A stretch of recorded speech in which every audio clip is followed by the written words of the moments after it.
Hello students, welcome to global online. This is Ankita Sood. आज हम paper one में teaching aptitude का एक मोस्ट अपडेटेड टॉपिक डिस्कस करेंगे जिसका नाम है कोऑपरेटिव लर्निंग, दैट इज सहकारी शिक्षण। रिसेंटली स्टूडेंट्स इस टॉपिक में से लगभग हर शिफ्ट में सवाल बने हैं। वो सभी सवाल हम डिटेल में डिस्कस करेंगे एंड हर एक क्वेश्चन के आंसर के साथ मैं आपको इजी एक्सप्लेनेशन भी दूंगी ताकि आपके सारे कॉन्सेप्ट्स क्लियर हो जाएं एंड कोऑपरेटिव लर्निंग की सारी टेक्निक्स आपको समझ में आ जाएं। तो चलिए फिर इसी के साथ सेशन पर आगे बढ़ते हैं। Which of the following strategies is not an element that defines true cooperative learning? तो सबसे पहले हम ये देखते हैं कि कोऑपरेटिव लर्निंग होता क्या है। देखिए, सहकारी यानी कि कोऑपरेटिव का मतलब होता है मिलजुल कर कुछ काम करना और लर्निंग का मतलब है सीखना।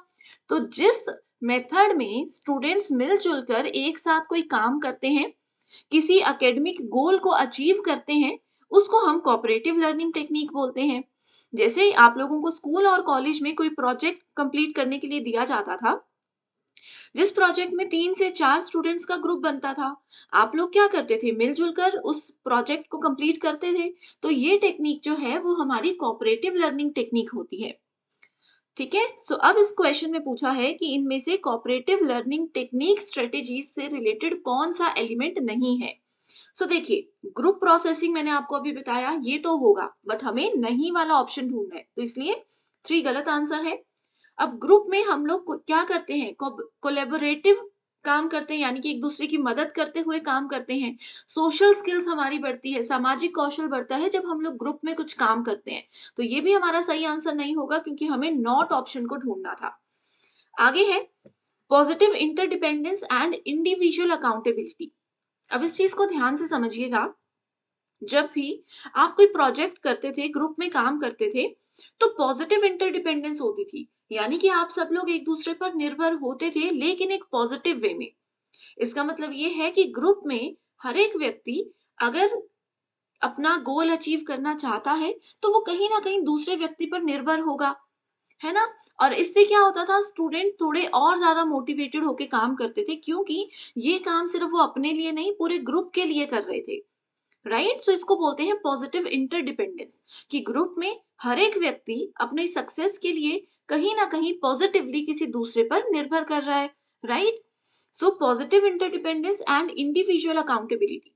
अब ग्रुप में अगर 5 लोग भी हैं, तो मिलकर आप लोगों ने क्या काम किया वो तो देखा ही जाएगा, लेकिन इंडिविजुअल यानी कि व्यक्तिगत तौर पर आप लोगों ने क्या काम किया है, कितना काम किया है, और वो व्यक्तिगत कार्य किस लेवल पर बेहतरीन हुआ है, ये सब चीजें इंडिविजुअल अकाउंटेबिलिटी के अंदर आती हैं, कि हर एक व्यक्ति को व्यक्तिगत तौर पर जो है जवाबदेही देनी होती है। तो ये भी हमारा कोऑपरेटिव लर्निंग के अंदर आता है। कोऑपरेटिव लर्निंग टेक्निक्स हमें कंपटीशन नहीं सिखाती है, ये हमें सिखाती है कि मिलजुल कर हमें कैसे काम करना है। ठीक है, तो करेक्ट आंसर है ऑप्शन नंबर 2, कि कभी भी कंपटीशन नहीं सिखाएगी, मिलजुल कर कैसे एक दूसरे की मदद करते हुए गोल को अचीव करना है, ये सिखाया जाता है। आगे बढ़ते हैं स्टूडेंट्स, लेकिन उस पर जाने से पहले आपको बता दूं कि पेपर वन प्रिपरेशन के लिए एक कंप्लीट कोर्स हम लेकर आए हैं, जहां पर आपको हम डेली लाइव लेक्चर्स के साथ पेपर से पहले पूरा सिलेबस तो कवर करवाएंगे ही, साथ ही previous year questions and expected questions के साथ आपकी बेहतरीन रिवीजन भी करवाएंगे।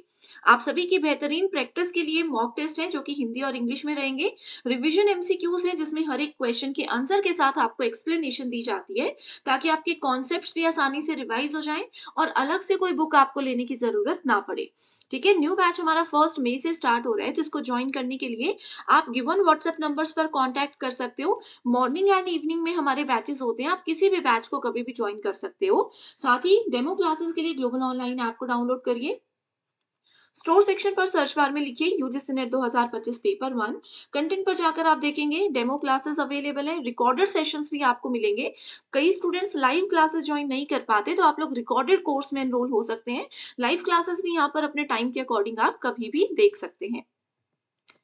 Which of the following describes the benefits of think pair share technique of learning?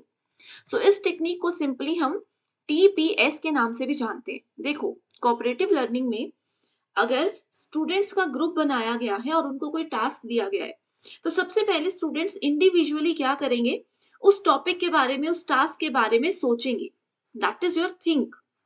Pair का मतलब होता है कि वो जो उनका ग्रुप बना हुआ है उस पेयर में वो फिर उस चीज को डिस्कस करेंगे कि इस टॉपिक से रिलेटेड मुझे ये आइडिया आया है, इस टॉपिक से रिलेटेड हम ये काम कर सकते हैं। ये होता है पेयर।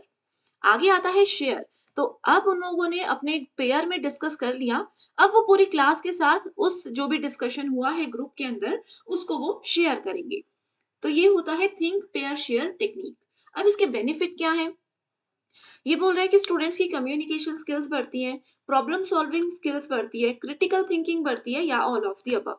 तो करेक्ट आंसर है ऑल ऑफ द अबव, क्योंकि देखो आप अगर कुछ सोच रहे हो, सामने वाले के साथ जब आपने उसको डिस्कस करना है और क्लास में शेयर करना है, तो आपकी इससे कम्युनिकेशन स्किल्स बढ़ रही है। आप सीख रहे हो कि कैसे अपनी बात को प्रेजेंट किया जाता है।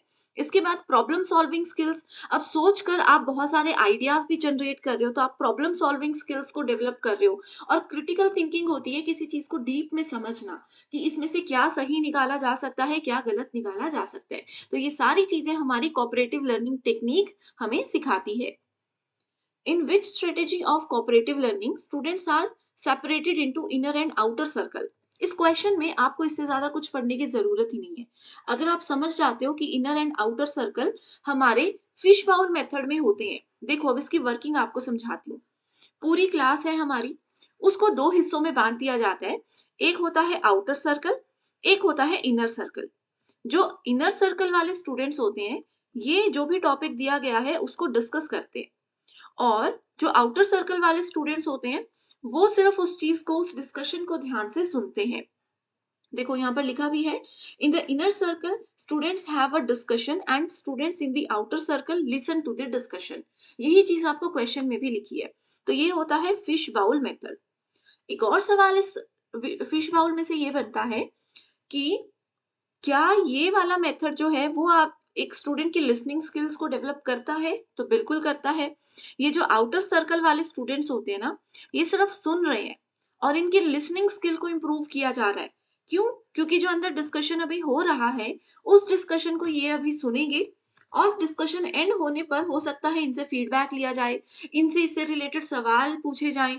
तो इसलिए आउटर सर्कल वाले स्टूडेंट्स को इस डिस्कशन को बहुत ध्यान से सुनना पड़ता है। ठीक है? तो ये है fish bowl method. Think pair share हमने देख लिया। जिगसॉ से रिलेटेड क्वेश्चन आगे हैं तो हम उसको डिस्कस करेंगे। As a result of cooperative learning among the learners, क्या सही है? लर्नर इससे सेल्फ रिलिएंट होते हैं, आत्मनिर्भर होते हैं।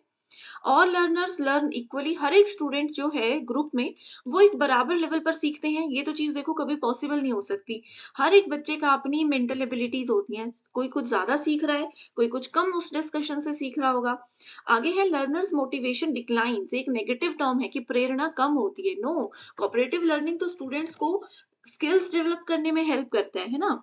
They do not feel the needs of teacher. ये बोल रहे हैं कि डिस्कशन अगर स्टूडेंट्स नहीं करना है तो टीचर की क्या जरूरत है? तो ऐसा तो नहीं है, टीचर के बिना आप कुछ भी डिस्कस कर लो, कौन है आपको देखने वाला? तो ये भी सही आंसर नहीं है।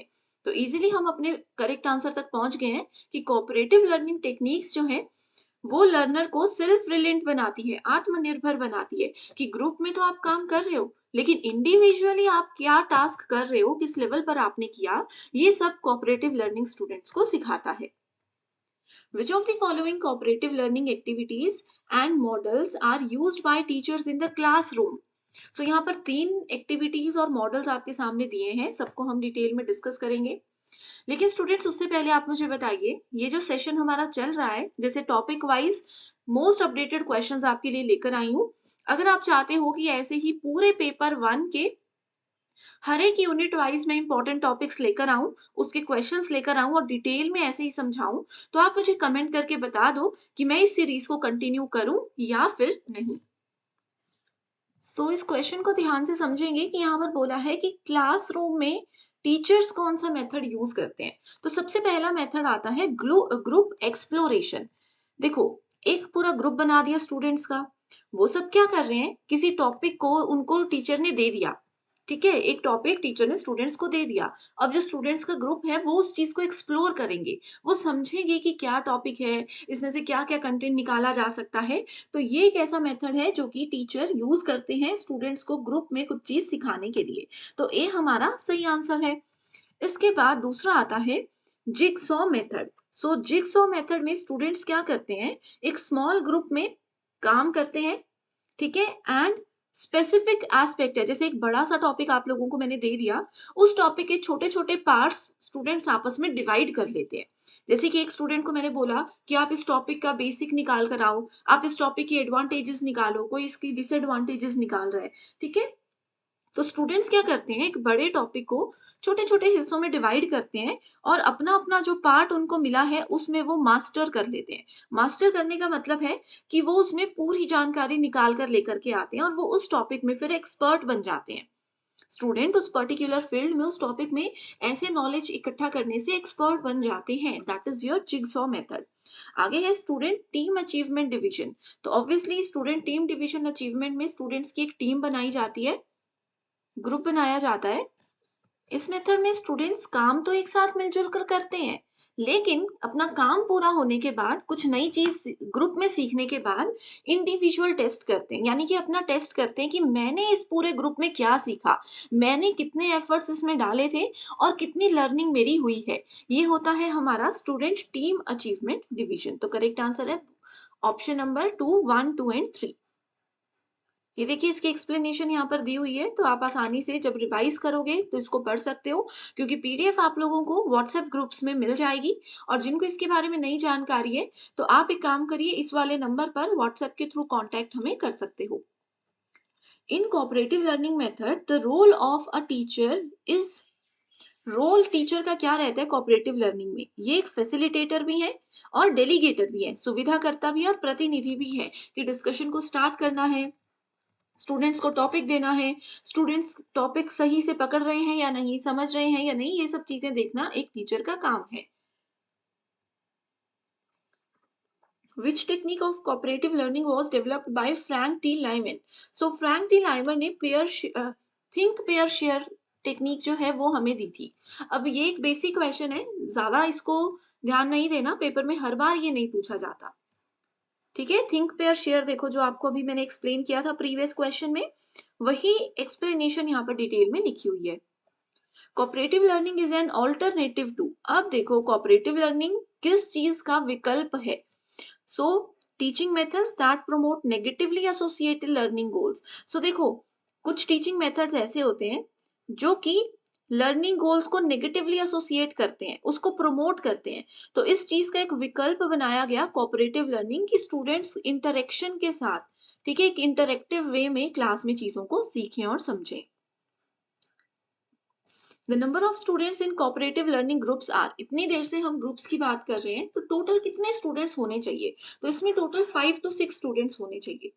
कुछ कुछ मेथड्स ऐसे हैं जिसमें 3 to 4 भी होते हैं, लेकिन क्योंकि यहाँ पर स्पेसिफिक उस मेथड का नाम नहीं लिखा था, तो इसलिए जनरल आंसर हमारा 5 to 6 स्टूडेंट्स ही हमेशा होगा। According to whom cooperative learning is concept and techniques for enhancing the value of group activities, कि ग्रुप एक्टिविटीज और ये सब जो कोऑपरेटिव लर्निंग है, ये किसने दिया है, ये दिया है जी जैकब्स ने। अब यहाँ पर दो नए कोऑपरेटिव लर्निंग टेक्निक्स हम पढ़ेंगे, दैट इज राउंड रॉबिन और ग्रुप इन्वेस्टिगेशन।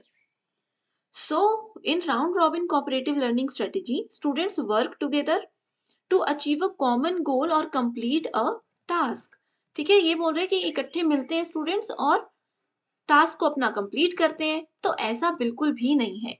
राउंड रॉबिन में, राउंड रॉबिन की डेफिनेशन जो है आप लोग यहाँ पर देख सकते हो, ठीक है। इसमें क्या होता है, students take turns sharing their ideas, thoughts और solution within the group, ठीक है, बारी बारी से, राउंड रॉबिन, ठीक है। इसका नाम देखो कितना आसान है, ऐसे राउंड रॉबिन, इस तरीके से राउंड घूम रहा है कि हर एक स्टूडेंट की बारी आएगी जब वो अपने आइडियाज, अपने विचार और प्रॉब्लम का सॉल्यूशन ग्रुप में शेयर करेंगे। ये है राउंड रॉबिन की डेफिनेशन। तो स्टेटमेंट 1 जो है वो गलत है, यहाँ पर डेफिनेशन गलत लिखी है।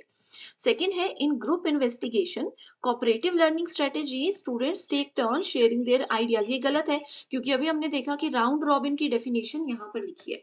तो करेक्ट आंसर है both the statements are false. अब देखो स्टूडेंट्स, ग्रुप इन्वेस्टिगेशन जो है इसकी डेफिनेशन स्टेटमेंट 1 में दी है और राउंड रॉबिन की डेफिनेशन स्टेटमेंट 2 में दी है। ग्रुप इन्वेस्टिगेशन में क्या होता है, स्टूडेंट्स एक साथ काम करते हैं और जो भी टास्क उनको दिया है उसको पूरा करते हैं। इन्वेस्टिगेट करना यानी कि एक छोटे से लेवल पर वो रिसर्च करते हैं। डेफिनेशन देखिए यहाँ पर है सब कुछ, स्टेटमेंट टू स्टेटमेंट वन क्यों गलत है क्यों सही है वैसे तो मैंने आपको समझा दिया, फिर जब आपने बाद में रिवाइज करना होगा तो ये पीडीएफ आपको हेल्प करेगी। Which of the following are the strategies of cooperative learning techniques? So cooperative learning की strategies में आता है हमारे पास रैली कोच, डिटेल में अभी बताऊंगी, टॉकिंग चिप्स, राउंड रॉबिन हमने पढ़ा, थिंक पेयर शेयर हम लोगों ने पढ़ा। ठीक है, तो करेक्ट आंसर है A B D and E. Rally coach क्या करता है, देखो इसको याद रखने के लिए आपने सिंपल याद रखना है कि कोच, कोई भी कोचिंग सेंटर में कोच है, ठीक है, मतलब टीचर है, वो क्या करते हैं, कोच आपको ट्रेन करते हैं। तो रैली कोच में स्टूडेंट्स को दो के ग्रुप्स में बांट दिया, मान लो एक स्टूडेंट टास्क कर रहे हैं, दूसरे उनके कोच कर रहे हैं, कोच करने का मतलब है गाइड कर रहे हैं। जैसे मान लो दो का ग्रुप है, एक मैथ का प्रॉब्लम सॉल्व करना है लेकिन मुझे वो सॉल्व नहीं करना आता, दूसरे फ्रेंड को आता है, तो वो क्या करेंगे, मुझे बोलेंगे कि अब ऐसे लिखो 2 + 3 = 5 लिखो। ठीक है, अब अगले स्टेप में वो बोलेंगे कि 5 + 3 8 लिखो। इस तरीके से वो मुझे कोच कर रहे हैं, मुझे बता रहे हैं कि कैसे कैसे करना है। तो वो होता है रैली कोच, जिसमें स्टूडेंट्स मिलजुल कर काम करना सीखते हैं, दूसरों को हेल्प करना सीखते हैं। टॉकिंग चिप्स की बात अगर करें तो इसमें ना स्टूडेंट्स को चिप्स दिए जाते हैं, खाने वाले चिप्स नहीं, टोकन जैसे होते हैं ना वैसे दिए जाते हैं। अगर एक ग्रुप में 5 स्टूडेंट्स हैं तो सबको मान लो 3-3 टोकन दे दिए जाएंगे। हर स्टूडेंट को अगर डिस्कशन में, ग्रुप डिस्कशन में कुछ बोलना है तो उनको अपना एक जो टोकन है वो सेंटर टेबल पे रखना पड़ेगा। अब इसका क्या लॉजिक है, इसका लॉजिक ये है, देखिए कई बार ग्रुप डिस्कशन में ऐसा होता है ना कि एक स्टूडेंट बोल रहा है तो वो बोलते ही रहेंगे, वो दूसरे वाले व्यक्ति को बोलने का मौका ही नहीं देते हैं। तो इस केस में ये टोकन वाला कॉन्सेप्ट रखा गया कि आपको 3 टोकन दिए जा रहे हैं। अगर आप एक बार बोलोगे तो आपको एक टोकन सबमिट करना होगा। 2 बार बोलोगे, 3 बार आपने बोल दिया, सारे टोकन सबमिट हो गए। उसके बाद पूरे डिस्कशन में आप बिल्कुल भी नहीं बोल पाओगे। इससे क्या है, जो स्टूडेंट्स को मौका नहीं मिल पाता था डिस्कशन में बोलने का, उनको भी मौका मिलेगा क्योंकि उनके पास तो टोकन अभी बाकी है। क्लियर? इसके बाद राउंड रॉबिन और थिंक पेयर शेयर हम लोगों ने डिस्कस कर लिया। आई होप स्टूडेंट्स आपको सारी चीजें समझ आ रही हैं। ये सब चीजें हमने और भी ज्यादा डिटेल में अपनी लाइव क्लास में पढ़ी हैं, जिसको देखने के लिए आप ग्लोबल ऑनलाइन ऐप को डाउनलोड करके यूनिट 1 में जाकर के कोऑपरेटिव लर्निंग टेक्निक्स की लाइव क्लास देख सकते हो। आगे आता है which of the following are the strategies of cooperative learning. Fish bowl हमने पढ़ा, राउंड रॉबिन हमने पढ़ा, तो बी एंड डी का कॉम्बिनेशन यहाँ भी है और यहाँ भी है। अब करेक्ट आंसर इसका A B C and D होगा क्योंकि बाकी की दो भी कोऑपरेटिव लर्निंग की ही स्ट्रेटेजीज हैं। Corners and team word webbing. So corners में क्या होता है, स्टूडेंट्स को ग्रुप्स में डिवाइड कर देते हैं बेस्ड ऑन देयर ओपिनियन। मान लो कि कोई पॉलिटिकल पार्टी है, उस पर हम डिस्कशन कर रहे हैं कि राजनीति में आप बीजेपी से हो, कांग्रेस से हो, जो भी है, ठीक है, एक ग्रुप को उनके ओपिनियन के हिसाब से डिवाइड कर दिया। बीजेपी वाले बच्चे यहाँ आ गए, कांग्रेस वाले यहाँ पर आ गए, आम आदमी पार्टी वाले यहाँ पर आ गए, मान लो। ठीक है, अब क्या करेंगे, वो अपने अपने इस पे डिस्कशन करेंगे कि बीजेपी में आप क्यों हो, अपने ग्रुप में डिस्कस करेंगे कि इसकी पॉजिटिव पॉइंट्स क्या है, कांग्रेस में आप क्यों हो, इसकी पॉजिटिव पॉइंट्स क्या है। अपने अपने कॉर्नर में वो चीजों को डिस्कस करेंगे और फिर क्लास में आकर के उन चीजों को डिस्कस करेंगे कि क्यों आपने बीजेपी को ज्वाइन किया, इसके पॉजिटिव पॉइंट्स क्या हैं। That is your corners discussion. जो पॉलिटिकल इश्यूज हैं, सोशल इश्यूज हैं, वहां पर इसको यूज किया जाता है। इसके बाद आता है फिश बाउल, हमने देख लिया। टीम वर्ड वेबिंग क्या करता है, स्टूडेंट्स एक ग्रुप में ही काम करते हैं, ऑब्वियसली कोऑपरेटिव लर्निंग है तो ग्रुप में ही काम करेंगे। अपने आइडियाज को विजुअली वो क्या करते हैं, डिस्कस करते हैं।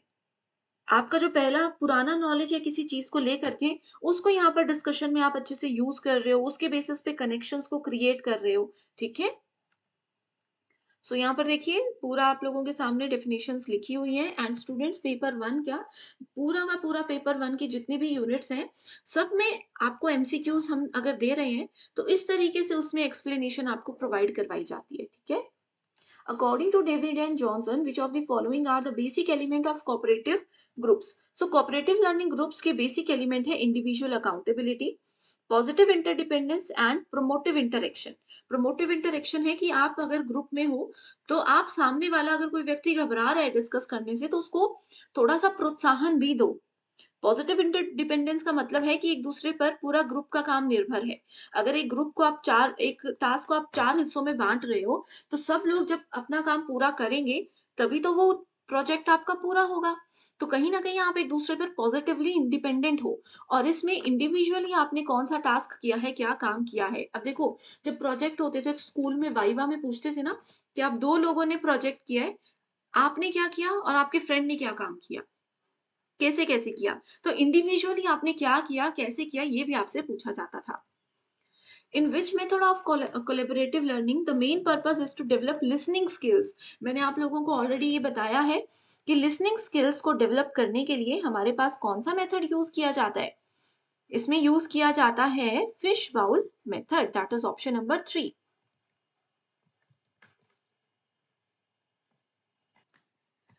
Next question, which of the following are the key elements of cooperative learning? Cooperative learning के key elements है ग्रुप में high, average and low achievers जो हैं वो हिट्रोजीनियस होंगे। हिट्रोजीनियस का मतलब होता है विषमांगी, यानी कि अलग-अलग होंगे। ठीक है? जैसे कि हाई थिंकर्स का अलग ग्रुप है, एवरेज स्टूडेंट्स, लो स्टूडेंट्स। ये क्यों है? ऐसा नहीं है कि हम लो स्टूडेंट्स को बता रहे हैं कि भाई तुम वीक हो इसलिए तुमको अलग रख रहे हैं। नो, ये इसलिए है ताकि जब आप लोगों के ग्रुप में डिस्कशन हो तो उस तरीके से चीजों को जो है वो डिस्कस किया जाए, उनके लेवल पर टॉपिक दिया जाए। ठीक है? Students work in group master academic material, जो भी आपका टॉपिक है उस चीज पर मास्टर करने के लिए आप लोगों को ग्रुप में डिवाइड किया जाता है। A physics project has been started by teacher in one of the class। एक फिजिक्स सब्जेक्ट का प्रोजेक्ट आपकी क्लास में शुरू किया जा रहा है। Students in the project have been arranged into groups of 5 member. Group 5-5 students के अलग-अलग ग्रुप्स जो हैं आपकी क्लास में बना दिए गए हैं। Each member of group is accountable for creation of one individual component. अब एक कोई प्रोजेक्ट आपको दे दिया, 5 स्टूडेंट्स हैं। अब इस ग्रुप में जैसे छोटे-छोटे काम रहते हैं ना, तो हर एक स्टूडेंट को अपना-अपना अलग काम दे दिया है इस ग्रुप के अंदर। जैसे 5 स्टूडेंट्स हैं, तो 5 हिस्सों में इस ग्रुप को डिवाइड किया है तो कि तुम ये काम करोगे, तुम वो करोगे, तुम वो करोगे, ठीक है? After that 5 components of each group are assembled. यानी कि एक-एक बच्चे ने अपना-अपना काम किया और सबने लास्ट में ग्रुप में जो काम किया था उस प्रोजेक्ट को मिला दिया और ग्रुप से आपका प्रोजेक्ट कंप्लीट हो गया। ये जो मेथड होता है ये होता है हमारा जिग सॉ मेथड। अभी आपको बताया था कि हर एक इंडिविजुअल व्यक्ति अपने अपने एंड पर काम कर रहा है, अपने अपने फील्ड में वो फिर एक्सपर्ट हो रहा है। ठीक है, जिग सॉ मेथड का ये एग्जाम्पल है। तो डायरेक्ट एग्जाम्पल दिया है, लेंदी दिख रहा है बट बेसिक है बिल्कुल। ठीक है, in a group discussion some participants enter the fray with a big chips and on their shoulders. ठीक है, ग्रुप डिस्कशन जब होता है ना तो कुछ स्टूडेंट्स ऐसे होते हैं जिन्होंने डिस्कशन का या क्लास का हर चीज का सारा बोझ अपने कंधों पर रख लिया होता है। ठीक है, तो ये बिल्कुल सही है। कुछ ऐसे होते हैं जो बोलते हैं कि यार तुमसे नहीं हो रहा, दो सारा काम मैं ही करता हूँ, है ना? These are antagonistic people who are calm and listed. तो ये ऐसे विरोधी लोग होते हैं। तो ये बोल रहे हैं कि गलत है, ज़रूरी नहीं है कि ऐसे केस में विरोधी लोग हैं। ये आपकी मदद कर रहे हैं, मैं बोल रही हूँ यार मेरे पास टाइम नहीं है, मैं बीमार हूँ, मेरे हिस्से का काम कोई कर देगा, तो सामने कोई एक्टिव व्यक्ति होगा तो वो बोलेगा कि यस मैं कर देता हूँ। ठीक है? According to Brown and Parker which of the following are the elements of cooperative learning. तो इन्होंने भी इंडिविजुअल अकाउंटेबिलिटी, ग्रुप प्रोसेसिंग की ग्रुप में काम होता है और सोशल स्किल्स कि एक दूसरे से मिलना, बातचीत करना, डिस्कशन करना, अपने आइडियाज शेयर करना, ये सब हम सीखते हैं। Which element of cooperative learning talks about sink and swim together? Sink and swim together बोलता है पॉजिटिव इंटरडिपेंडेंस, क्योंकि देखो ग्रुप में हर एक व्यक्ति इसमें क्या है, एक दूसरे पर निर्भर कर रहा है ना? एक अगर व्यक्ति टास्क नहीं कर पाता, मान लो इस व्यक्ति को एक इंपॉर्टेंट टास्क दिया था, ये कर ही नहीं पाया, ये बीमार हो गया, तो या तो ये साथ में डूब जाएंगे, ठीक है, कि इसने काम नहीं किया तो पूरा का पूरा ग्रुप डूबेगा, या तो अगर सब बाकी के 4 ने मिलकर इनका ये काम कर दिया, तो सारे के सारे तैर जाएँगे। This is called sink and swim. अभी तक देखो स्टूडेंट्स, अगर आपके बेसिक कॉन्सेप्ट्स क्लियर हो गए हैं ना, तो आप लोग ये चीज़ ज़रूर समझ रहे होंगे कि वही चीज़ें हैं जो कि बार-बार रिवाइज़ हो रही हैं, वही चीज़ें घुमा-फिरा कर पूछी जा रही हैं। अब देखो जिगसॉ फिर से आ गया। Each student in group is expected to specialize in one aspect. एक स्टूडेंट एक टास्क को स्पेशलाइज्ड तरीके से करेगा। सही है? Major focus of group investigation strategies to develop is a development of inquiry skills. Group investigation में आप क्या करते हो? ग्रुप में मिलकर इन्वेस्टिगेट करते हो, रिसर्च करते हो, किसी टॉपिक के बारे में जानकारी निकालते हो एक जीरो लेवल से। ठीक है? तो ये क्या है? आपकी इंक्वायरी स्किल्स को डेवलप करता है। Which of the following approach does not come under cooperative learning? cooperative learning के अंदर फिश बॉल भी है, अभी तक हम पढ़ रहे हैं, जिगसॉ भी हम लोग इतनी देर से पढ़ ही रहे हैं, टीम पेयर सोलो भी अभी हमने पढ़ा नहीं है, लेकिन डेमोन्स्ट्रेशन नहीं है, क्योंकि डेमोन्स्ट्रेशन में क्या होता है, एक व्यक्ति डेमो देता है, बाकी पूरी क्लास उस चीज को देखती है, जो कि जनरली स्टूडेंट्स नहीं करते हैं, टीचर्स करते हैं। ठीक है? Which of the following is not an advantage of using cooperative learning of study? So, not an advantage. It provides an opportunity to the learners to explore a single point of view. No, अगर आप individually काम कर रहे हो, व्यक्तिगत तरीके से कोई टास्क कर रहे हो, तो आपका किसी चीज को लेकर क्या मुद्दा है, क्या दृष्टिकोण है, आपको सिर्फ वही पता लगेगा। अब एक ग्रुप में जाकर के आप बैठ जाओ, आप वहां पर जाकर के कोई टॉपिक उठा लो, तो आपको जितने लोग ग्रुप में हैं, सबके अलग अलग दृष्टिकोण देखने को मिलेंगे। तो आपसे नॉट पूछा था, तो ऑब्वियसली सिंगल व्यू पॉइंट नहीं बताता है cooperative learning, multiple view point बताता है, क्योंकि जितने लोग हैं सबके अलग अलग विचार होंगे, वो सब आपको जानने को मिलेंगे। विच of the following approach supports cooperative learning? So cooperative learning support करता है constructive approach. I hope students आपको ये सेशन बहुत पसंद आ रहा है। ठीक है, तो जरूर मुझे कमेंट करके बताओ, ताकि मैं इसी तरीके से टीचिंग एप्टीट्यूड के टॉपिक वाइज एमसीक्यूज लेकर आऊं, रिसर्च एप्टीट्यूड के लेकर आऊं, जो भी टॉपिक आपको चाहिए, टॉपिक का नाम बता दो, उसके पीवाईक्यूज में लेकर आऊंगी। ठीक है? Which of the following is an example of cooperative learning? So teacher assign individually a reading assignment and student take notes. No, इसमें cooperative learning नहीं है, ये गलत है। A teacher gives lecture, teacher तो लेक्चर नहीं दे रहे हैं। A teacher assign homework, homework भी नहीं दे रहे हैं। A teacher assign group project, बस इतना सा ही पढ़ना था, पूरा सवाल पढ़ने की भी जरूरत नहीं है ना? तो करेक्ट आंसर हमें आ गया, that is option number D. तो ये एक ऐसा टॉपिक है स्टूडेंट्स, जहां से गारंटी दे रही हूँ कि हर एक शिफ्ट में 1 से 2 सवाल बनते ही हैं। तो आज के सेशन में आपने अपने 2 से 4 नंबर पक्के कर लिए, इसके बाहर से आपको कुछ भी नहीं आएगा, गारंटी है कि इसी में से आपको सवाल बनेंगे। तो इसी के साथ चलिए सेशन को एंड करते हैं। अगर आपको पीडीएफ और कोर्स की जानकारी चाहिए, तो ये व्हाट्सएप नंबर दिया जा रहा है, इस पर आप आसानी से कॉन्टेक्ट कर सकते हो।